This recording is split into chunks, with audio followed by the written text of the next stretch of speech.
뭐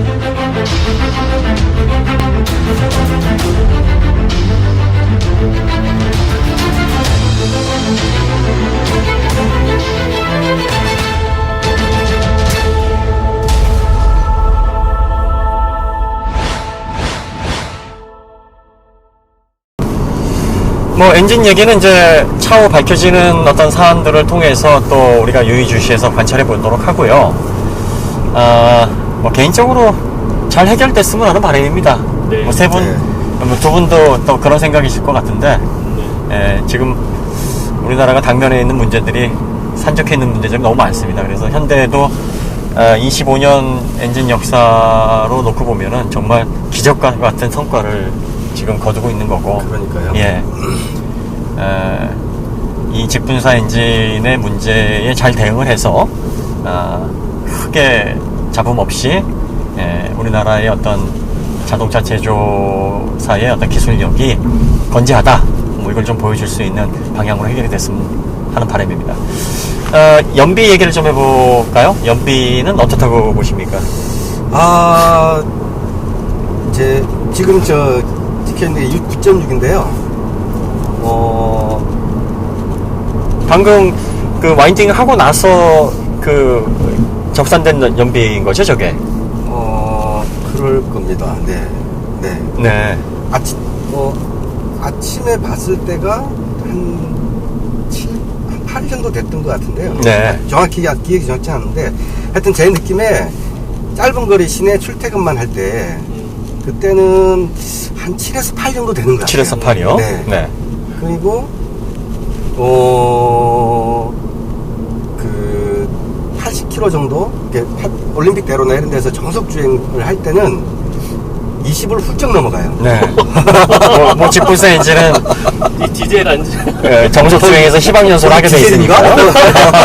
아니, 근데 에피소드가 하나 있는데, 네. 제가 이제 그 차를 좋아하기 때문에, 막 그 밤에 이제 퇴근하기 전에 막 스트레스 받고 이러면은 그냥 정처 없이, 막 세게 달린다는 게 아니라 드라이브를 하고 집에 갈 때가 있거든요. 아, 예. 근데 이제 언젠가 한 번은 이 차가 그 옐로탱크가 50m라고 재원에 나와 있어요. 예. 근데 그 경고등이 들어오고 주행 가는 거리가 지금 70으로 돼 있는데 이게 0이 된 다음에, 근데 그게 경고등이 들어온다면 7리터 정도 남나요? 정확하게는 모르겠어요. 경고등이 노란색이 들어오고 그 다음에 주행 가는 거리가 그때는 한 몇십 킬로 됐을 때 경고등이 들어와요. 그 다음에 주행 거리가 가는 거리가 점점점 줄어들다가 0이 된 다음에, 네. 0이 되자마자 주유를 가득 채웠더니 45리터밖에 안 들어가는 거예요. 그럼 5리터 남아있네? 라고 생각이 들어서. 불이 들어오고서 0이 될 때까지 했는데도 불구하고 0이 된 이후에도 5리터의 여부를 더 가지고 있는 그렇죠, 거군요. 그렇죠. 네. 그래서 제가 한번 이렇게 호기심이 나서 그 제가 강남에 사는데 인천공항까지가 한 60km 좀 넘거든요. 네네. 왕복하면 120, 130km 정도 되잖아요. 네. 5리터로 연비 20km로 주행을 하면 100km를 갈 수 있잖아요. 그렇죠. 네. 그래서 그 드라이브를 갔는데 그때 영종도에서 경고등이 들어왔어요. 갈 때. 네. 그래서 영종도에 도착을 하니까 경고등이 잔역 주행거리가 0이 됐어요. 네. 5리터 남았네? 네. 60km 더 갈 수 있는데 그냥 주유하고 갈까? 그냥 가볼까? 그냥 갔어요. 안전이 오셨나요? 아니, 물론이죠.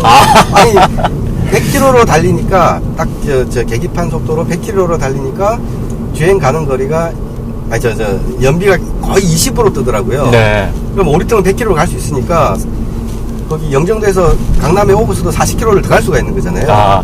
영인 상태에서 50km를 더 오신 거군요. 그렇죠. 야. 그래서, 나중에는, 그래도 여유가 있네, 그러고, 나중에는 악셀을 더 밟았어요. 근데 왜 그렇게 세팅을 한 걸까요? 아니면은, 그러니까 정확도가. 맞아요. 예. 없어서 그런 걸까요? 그러니까 그게 안전하게 타라고. 그것도? 그런 배려가 아닌가. 마치 타이어처럼? 네, 싶긴 한데. 근데 주행거리 가는 거리가 0이 된 이후에는 아무 정보를 안 주니까, 차가. 저는 재원을 보고 50m가 남았으니까 5리터면 이 거리를 갈 수 있어 라고 생각이 들겠지만, 네. 그러지 않은 뭐 야밤에 국도에서 갑자기 경고등이 보인다든지 그러면 앞으로 내가 정말 얼마나 더 갈 수 있을까를 계속 궁금해 할 텐데 그런 그런 정보들이 아예 안 주니까 답답하겠구나 생각이 들어요. 그리고 네. 또 한 가지 또 이거는 저 사소한 것 중에 하나가 얼마 전에 타이어 경고등이 들어왔어요. 네. 타이어 공기압 경고등이. 네. 앞바퀴 2개가 들어왔어요. 네. 그런데 공기압 경고등이 들어왔으면 정상인 타이어의 공기압이 지금 보여줘요. 이 차 같은 경우에는 35, 36 이렇게 보여주잖아요. 네네. 근데 앞바퀴 2개가 공기압이 부족하다고 경고등이 들어와서 보려고 보니까 부족하다고만 반짝반짝만 하지 부족한 지금의 공기압은 얼만데 그래 안 나와요. 얼마나 부족한지 모르잖아요 이게. 네? 그냥 단순히 부족하니까 빨리 조치를 해라. 근데 얼마나 네. 부족한지 얼마나 위험한 상황인지 당장 조치해야 될 건지 그런 걸 지금 공기압이 뭐 다른 타이어가 36이면 뭐 28이면 28이면 좀 있으니까 라든지 10m로 가면 어우 빨리 가야 되겠네 안 그러면 타이어 버리겠네 뭐 이런 느낌이 들도록 해줬으면 좋겠어요.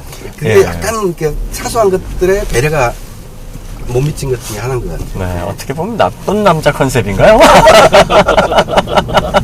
아닌 척하면서 해주는 그 연비 얘기는 참 재밌네요. 0인데도 불구하고 50km로 계속 주행을 해도 차가 움직인다. 네. 네, 0이어도 55리터의 그 가솔린 남아있다. 네. 그러니까 영이 비상 상황에서 걱정하지 마라. 예, 길에 서서 이렇게 당황하지 않도록 배려를 한 거라고 볼 수도 있겠네요. 네, 그럴 수도 있죠. 네, 네. 미리미리 기름 채워놓고 네. 당황하지 마라. 예. 그럼 연비는 이게 공인 연비가 11.4, 11.6, 예, 그 정도 수준인데, 실제 연비하고 차이는 뭐 어느 정도 난다고 보십니까? 실제 운행을 평균을 놓고 보시면은 공인 연비랑 비교해서 비슷하다, 아니, 부족하다, 뭐 이렇게 근데 판단하십니까? 그 GDI 전 차들은 이 연비 어떻게 운전하느냐에 따라서 연비 편차가 많지를 않아서 네. 대략 이야기를 할 수 있을 것 같은데 이거는 그 하이웨이 고속도로를 80km로 정석 주행하는 경우하고 뭐 시내만 다니는 경우하고 방금 와이딩을 할 때의 경우가 연비가 너무 편차가 크기 때문에 어떻게 말하기 힘든데 11, 12 뭐 충분히 억셉터블 예 그럴 수 있을 것 같아요. 예. 네. 뭐 정말 좀 가정하면 13도 될 수 있고 저 88을 좀 많이 타는 사람은 14도 될 수 있고 시내만 다니는 사람은 뭐 7, 8도 될 수 있고 그럼 평균 잡아서 뭐 한 10, 11 나온다고 보면 되겠네요. 그 정도는 네. 그 정도는 충분히 현실적으로 그렇게 느껴집니다. 예. 그러면 연비 부분도 뭐 공인 연비가 얘기하는 거에서 크게 동떨어져 있진 않다. 네, 네. 어느 정도 비슷하다고 보여진다. 이 말씀이시죠? 네.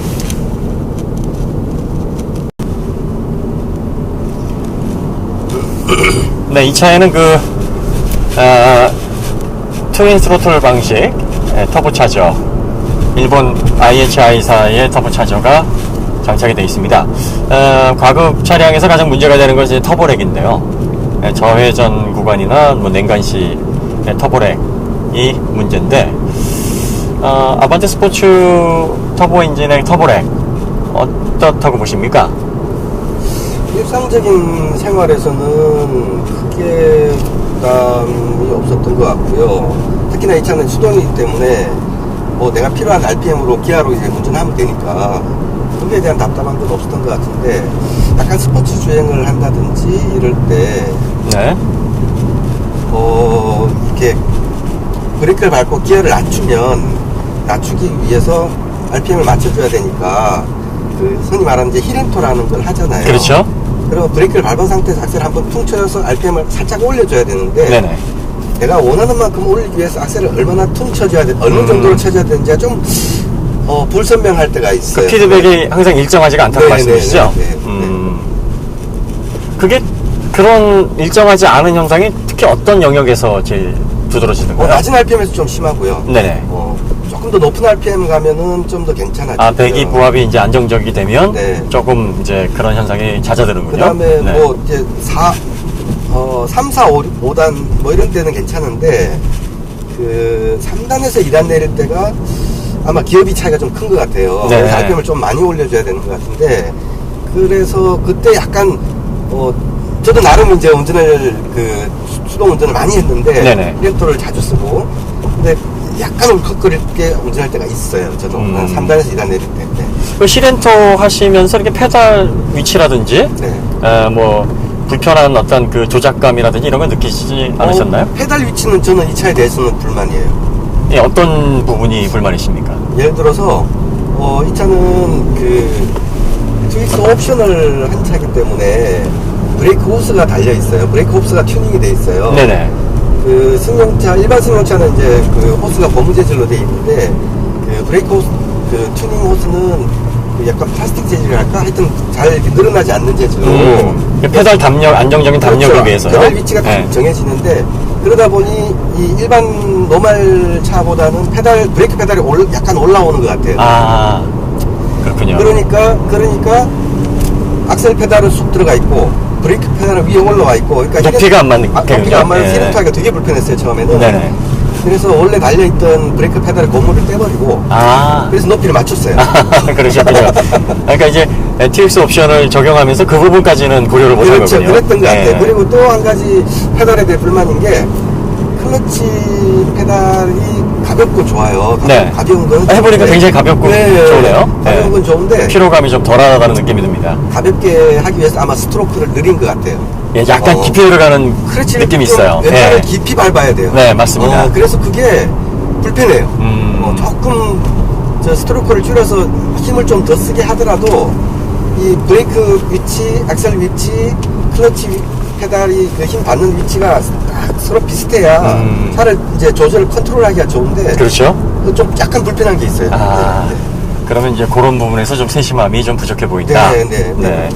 그다음에 편하게 만들려고 했던 것 같아요. 그 내장 부분에 있어서도 좀 불편한 부분들을 좀 개인적으로 피력을 하셨었는데요. 네. 대표적으로 몇 군데 꼽는다 그러면 사용 편의성 부분에 있어서 네.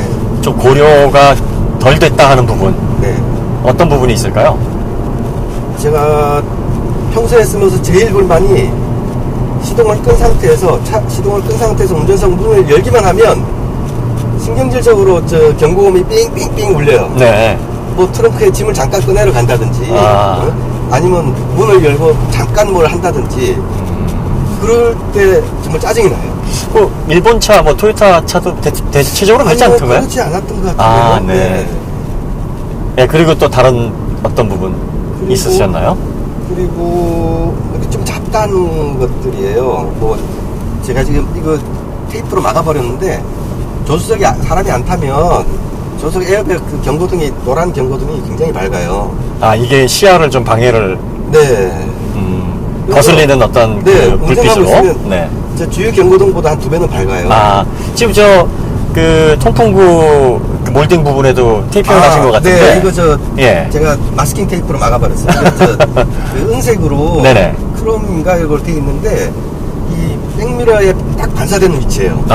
네. 그래서 시야를 가려요. 그래서 제가 이제 마스킹 테이프로 이쪽에도 다 마스킹으로 덮어보시잖아요. 원래는 이 색깔이에요.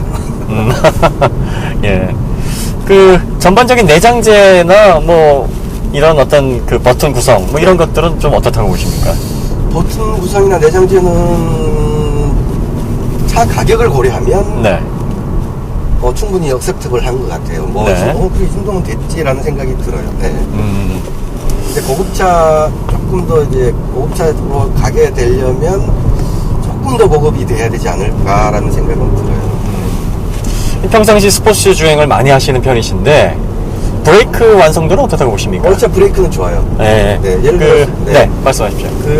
스포츠 주행을 하다 보면 브레이크를 조금 강하게 밟는데 제가 8,000km 뭐 계속 스포츠 주행으로 8,000km를 달리는 건 아닌데 그 와인딩길 다니면서 이제 브레이크를 써볼 때 뭐 차에서 내려서 보시면 아시겠지만 브레이크 로터 면이 아직도 깨끗하거든요. 네. 그리고 패드도 분진이 그리 많지 않고 그리고 성능도 최소한 이 타이어 S1 노블2라는 이 타이어의 그립은 브레이크 패드가 훨씬 능가해요. 그러니까 타이어가 찢어지듯이 비명소리를 내더라도 브레이크 이 용량은 충분해요. 그런데 약간 브레이크에 대해서 약간 이제 불만이 있는 점은 초기 반응이 너무 민감해요. 민감하다라는 것은 브레이크를 순간적으로 딱 밟을 때 차가 앞으로 욱 쏠리는 듯한, 그래서 몸이 앞으로 쏠리게 되고. 그러니까 초반 응답력이 날카롭다기보다는 페달 담력이 그 초기에 너무 이렇게 좀 민감하게 작용하도록 세팅돼 있어서 그렇죠. 그러니까 불편하다는 말씀이시죠? 네, 네. 운전을 차를 잘 다루게 해주려면 네. 브레이크 페달을 만약에 10이라는 힘으로 밟으면 브레이크가 10이 작동되고 50이라는 힘으로 밟으면 브레이크가 50이 작동되고 네. 이렇게 되면 그거를 예측해서 내가 세우고 싶은 정도로 힘을 가하면 되는데 그러니까 풋 압력에 따라서 비례적으로 그렇죠. 비례하지 네. 않는 것 같아요. 네. 그런데 초반에 너무 과도하게 그렇죠. 초반은 설정되어 있다는 느낌을 쳤는데 주신다. 훅 쏠리는 그런 네. 현상이 있는 거예요. 그러니까 정교하게 이렇게 컨트롤할 수 있도록 전 그렇죠. 영역에서 비례적으로 그렇죠. 무슨 말씀인지 알겠습니다. 그렇지만 이제 전반적인 브레이크 성능에는 큰 불만이 없다는 말씀이시죠? 네, 브레이크 성능은 네.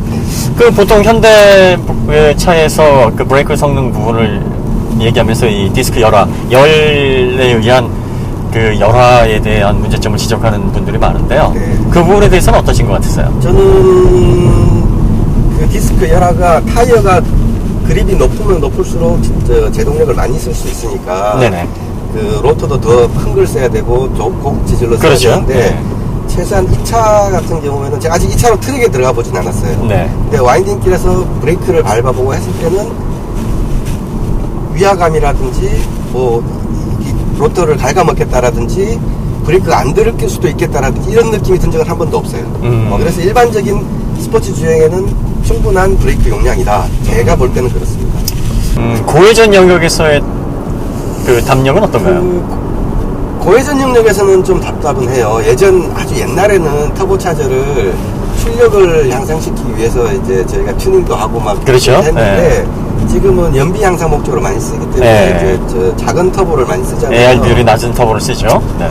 그러다 보니 그 고회전에서는 터보차저가 이제 작은 터보니까 부담이 되는 영역이다 보니 고회전에서는 썩 아주 매끄럽지 않은 것 같아요. 그러니까 그 고회전이라는 게 5000rpm까지는 별 문제 없는데 5000rpm 5000rpm 넘어서부터는 좀 더뎌요. 네.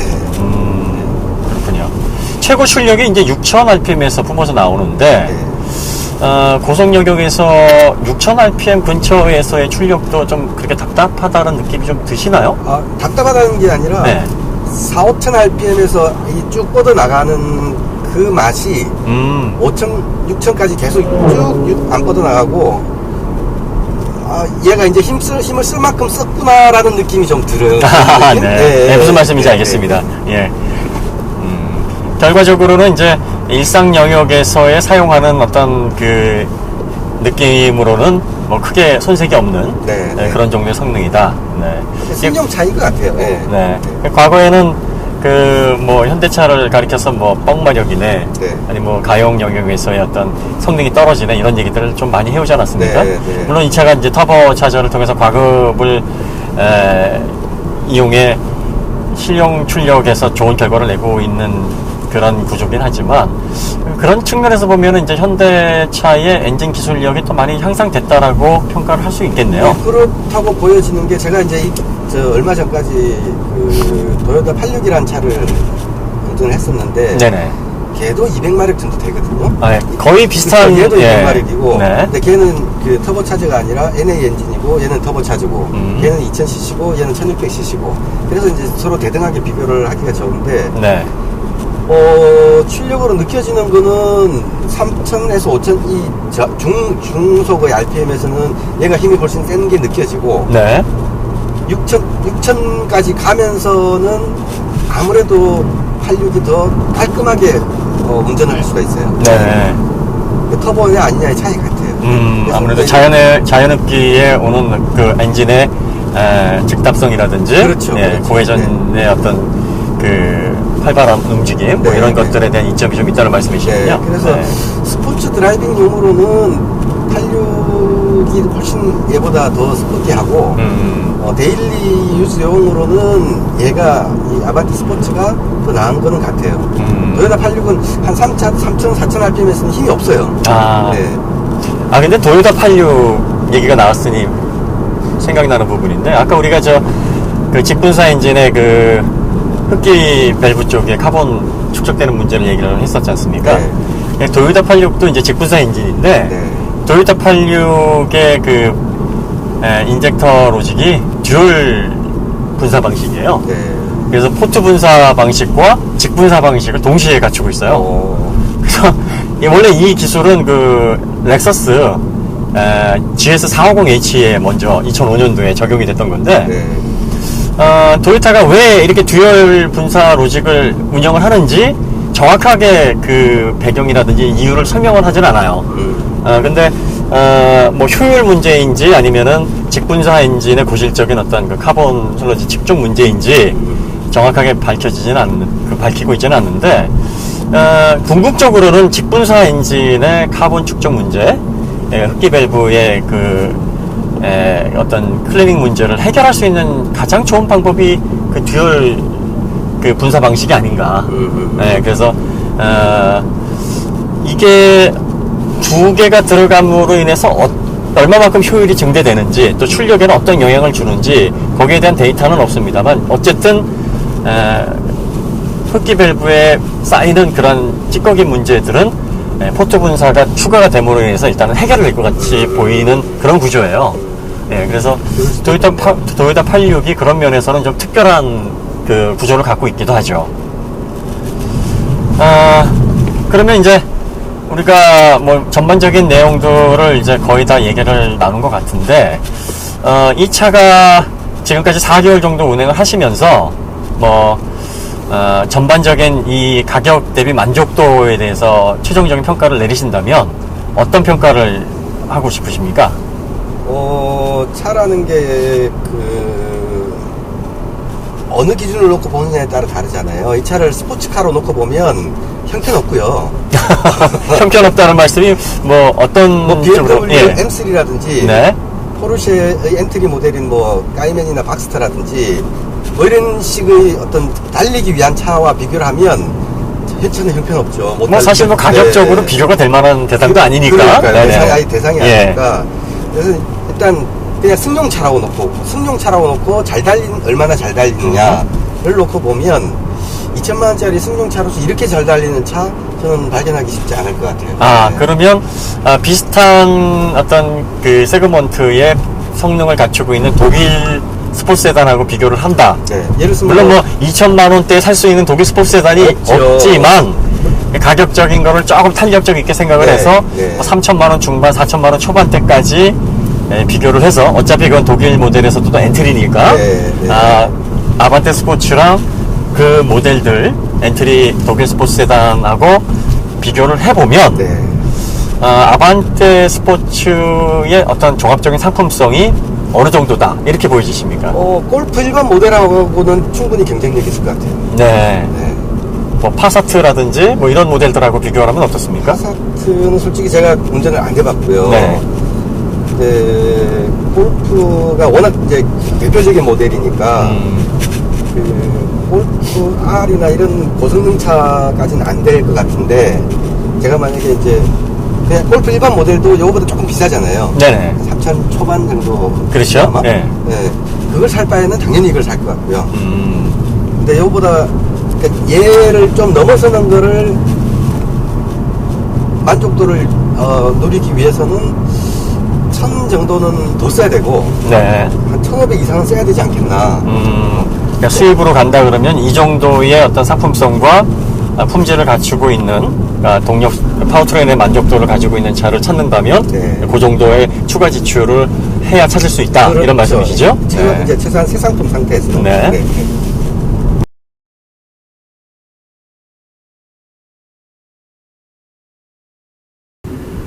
네, 이상으로 아반떼 스포츠 시승 마무리를 하도록 하겠습니다. 오늘 시승기 참여해 주시고 적극적으로 주도해 주셔서 감사드립니다. 네, 감사합니다. 현재 그 아반떼 스포츠 외에도 M3도 운행하고 계시죠? 네, MC 가지고 있습니다. 근데 그 M3가 좀 특별한 모델이라고 들었는데. 뭐 슈퍼차저를 해서 출력을 네. 조금 올려놨습니다. 네. 조금이 아니라 650명 올리셨더라고요. 네. 고성능 차를 많이 운행해 보신 경험에 비추어 볼 때, 아반떼 스포츠 가격 대비 상품성이 어떻다고 보십니까? 저도 합리적인 소비를 하는 사람인데 M3를 좋아하는 이유 중에 하나가 슈퍼카에 가까운 정도의 성능을 내면서도 슈퍼카보다 훨씬 저렴한 가격으로, 그리고 일상 주행이 충분히 가능한 다방면의 차이기 때문에 좋아하는데, 제가 아반떼를 스포츠를 선택한 이유 중에 하나가 조금 낮은 레벨에서, 그보다는 조금 못한 레벨이지만 충분히 주행을 즐길 수도 있고 일상적인 용도로도 가능한 합리적인 차가 아닐까라고 해서 구매를 하게 되었는데, 결과적으로는 대만족인 것 같습니다. 아, 네. 그러면 비슷한 성능, 비슷한 재원의 수입차 엔트리 모델과 비교했을 때 이 차의 경쟁력이 충분하다고 생각하십니까? 엔트리 모델과 비교했을 때는 제가 볼 때는 경쟁력이 있을 것 같아요. 제가 다시 선택을 하더라도 아마 이 차를 선택하지 않을까. 차라리 엔트리 모델 수입차로 가기 위해서 더 추가 지불해야 되는 비용을 이 차의 기름값으로 쓰지 않을까 하는 생각을 하고 있습니다. 아, 네. 그러시군요. 그러면 이 차는 어떤 사람들에게 적합한 차다, 이렇게 결론을 내리시겠습니까? 출퇴근만 하는, 그리고 차량을 이동수단으로만 생각하시는 분들보다 차로 스포츠 주행을 조금 즐기고 싶어 하는 그런 분들이라면, 그리고 차를 여러 대 가지고 있는 것보다 차 한 대로 출퇴근도 하면서, 그리고 가끔 스포츠 주행도 하려고 하시는 그런 계획을 가지고 계신 분이라면 아마 가장 적절한 선택이 아닐까라고 생각을 하고 있습니다. 네. 그러면 전반적으로 만족도가 높다. 네, 네. 그리고 가격 대비 상품성은 훌륭하다. 네, 이렇게 그렇습니다. 보시는군요. 네, 네. 네. 오늘 감사합니다. 저도 여러 가지 감사합니다. 도움이 됐습니다. 네, 고맙습니다. 네. 네, 지금까지 아반떼 스포츠에 대해서 여러 가지를 살펴봤습니다. 동력 성능에 대해서 살펴봤고요. 서스펜션 완성도에 대해서 살펴봤고, 또 스포츠 주행 성능이 어느 정도 되는지 와인딩 코스도 돌아봤습니다. 실제로 이 차를 운행하시는 오너 입장에서도 가격 대비 만족도가 좋다는 결론을 내셨고요. 같이 동승을 해서 시승을 해본 결과 저도 비슷한 결론을 내릴 수 있을 것 같습니다. 물론 자동차라는 것은 워낙 다양한 사람들이 다양한 환경에 사용을 하기 때문에 용도에 맞는 선택을 해야 만족도가 크게 좌우가 됩니다.